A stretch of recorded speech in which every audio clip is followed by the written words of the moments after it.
Hey everyone, in today's video we're going to be talking about finding the sum of an infinite geometric sequence. So far we've seen how to find the formula for the nth term of a geometric sequence and the sum of a finite geometric sequence. And this is going to be sort of like our last sum in that section, and it's going to be the sum of an infinite geometric sequence. So make sure you go check out those two videos before you look at this one. I'll also link them in the description box below. But let's get started. So the sum of an infinite geometric sequence is literally just as it seems. It's the sum of the infinite numbers in a geometric sequence. So let's say we have a sequence that goes 2, 4, 8, 16, 32, and so on.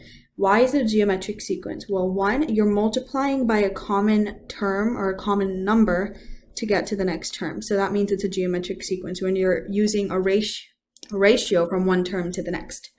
So what we're going to do is find the sum of this geometric sequence, and as you can see, it goes on and on forever. We can write the next term as 64 and the term after that is 128, but as we keep doing that, it gets really tedious, and it's not like we can write out each and every single term because it does continue until infinity. So it's pretty hard. And so we've come up with a way to find the sum of an infinite geometric sequence. So in this formula over here, S stands for sum, so you're just going to find the sum.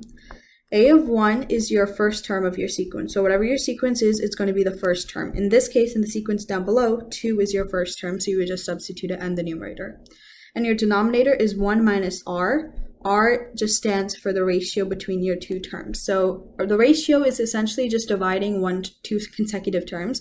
So if we're going to take 32 and 16, you would do 32 over 16, so your common ratio is 2. It's also the number that you are multiplying onto each term, so that's what the ratio is. And that's all there is to it. If you use this formula, you'll be able to find the sum of an infinite geometric sequence. Now let's work on a couple of examples.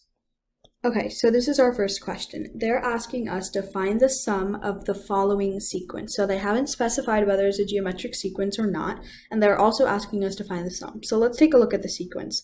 We go 1/2, 1/4, 1/8, 1/16, and 1 over 32. So as you can see, in this case, our sequence is a couple of different fractions. Okay, so the first thing we're going to want to do is check to see if it's a geometric sequence or not, because they have not specified that in the question. To specify that, we know that all geometric sequences have a common ratio from one term to the next. So we can just find the ratio for two consecutive terms, and see if it matches. So let's find the ratio for 1/2 and 1 over 4. Let's do 1 over 4 divided by 1/2. So we're going to do term 2, which is 1 over 4, divided by term 1. So we're dividing two consecutive terms. This is just equal to 1 over 4 times 2 over 1, and if we simplify that, that equals 1/2. So the ratio we've got so far is 1/2. Now let's do 1 over 16 and 1 over 32. So we're going to do 1 over 32 divided by 1 over 16. So this term divided by this term. If we divide that, we get 1 over 32. We multiply by the reciprocal, and in this case, this will also simplify to 1/2. So our common ratio is indeed 1/2. Okay, so now we have confirmed two things. It is indeed a geometric sequence, and it does have a common ratio, which in this case is 1/2.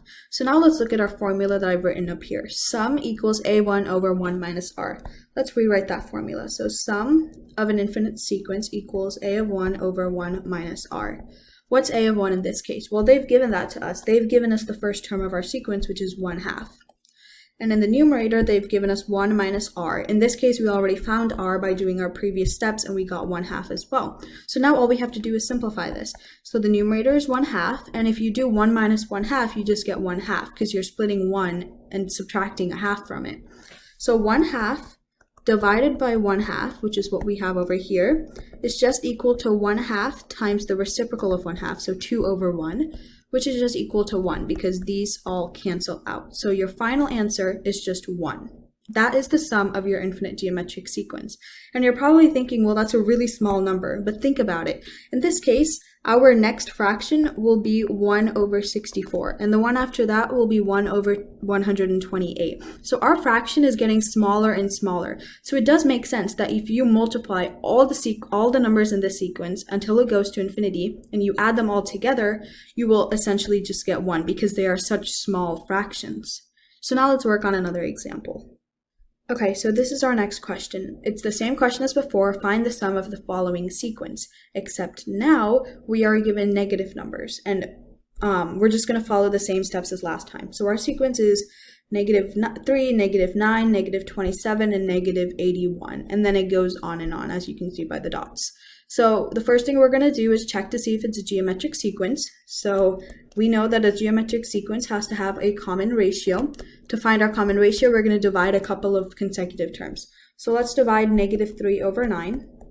We get 3, +3, because the negatives cancel. Let's do these two. -81 over -27 is also equal to +3.